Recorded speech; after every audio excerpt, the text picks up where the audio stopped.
Qu'est-ce que t'as trouvé, toi?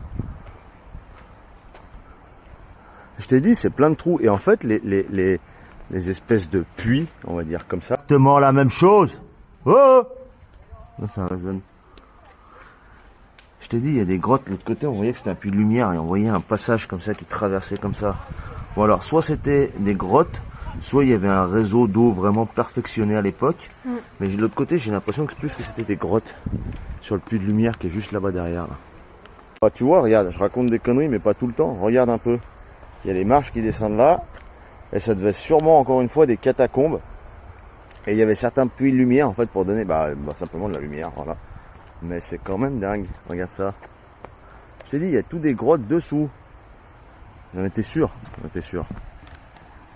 Privé destiné à des noyaux familiaux. Ah, tu vois, donc du coup, on a trouvé un peu l'explication. Donc toutes ces catacombes, ils ont été repris au niveau du 6e siècle avant, 5e siècle pardon, avant Jésus-Christ, en réutilisant en fait une partie des citernes que les Grecs avaient créées. Et du coup, ils ont créé tout simplement des catacombes où ils ont posé toutes les sépultures. Et c'est souvent des noyaux familiaux qui sont déposés là-bas. En fait, ça fait tout un réseau sous le parc complet. Voilà, pour la petite histoire.